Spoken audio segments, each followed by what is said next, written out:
आज की वीडियो में हम सीखेंगे इटरेशन और लूपिंग स्टेटमेंट्स क्या होती हैं पाइथन में। चलिए शुरू करते हैं। द इटरेशन स्टेटमेंट्स और repetition statements allow a set of instruction to be performed repeatedly until a certain condition is fulfilled. Focus on this line. इसका मतलब क्या है कि प्रोग्रामिंग में इन स्टेटमेंट्स की ज़रूरत तब पड़ती है जब हमें कोई भी पर्टिकुलर इंस्ट्रक्शंस को बार बार क्या कराना हो, एग्जीक्यूट कराना हो एक लिमिट तक, तब हम लैंग्वेज में इटरेशन और लूपिंग स्टेटमेंट का यूज़ करते हैं।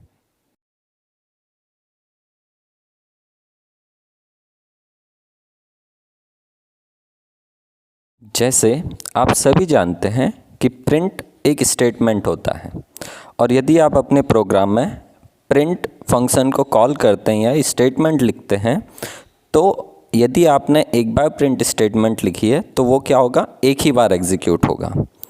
तो इसे हम इस तरीके से समझ सकते हैं लूपिंग स्टेटमेंट को कि मान के चलिए हेलो वर्ल्ड प्रोग्राम को, जो हेलो वर्ल्ड टेक्स्ट है, ये आपको अपने आउटपुट में 50 टाइम्स दिखाना है।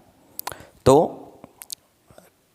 अब हम अगर देखें तो आउटपुट में दिखाने के लिए हम प्रिंट स्टेटमेंट का इस्तेमाल करते हैं, और एक प्रिंट स्टेटमेंट एक समय में सिर्फ एक ही आउटपुट को क्या करता है, डिस्प्ले करता है।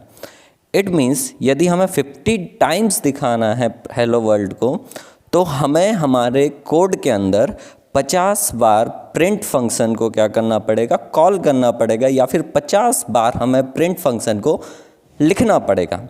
तो यदि हम इसे थोड़ा ऑब्जर्व करें तो क्या हो रहा है कि एक ही स्टेटमेंट हम क्या कर रहे हैं, बार बार रिपीट कर रहे हैं, और इसी रिपीटेशन को जब हमें कंटिन्यूसली करना हो तो फिर इतने बार लिखने की जगह क्या होता है, प्रोग्रामिंग में इटरेशन या लूपिंग स्टेटमेंट का यूज़ किया जाता है।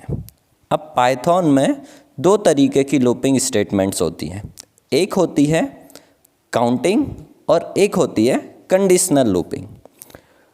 काउंटिंग लूपिंग के एग्जाम्पल होता है फॉर लूप। इट मीन्स ऐसे इंस्ट्रक्शंस जो उस पर्टिकुलर नंबर तक क्या करेगा, एग्जीक्यूट करेगा जितनी आपकी डिमांड है। It means if you have to print hello world 50 times, it means this will execute only that print statement 50 times in your program when you will write that print statement under the for loop.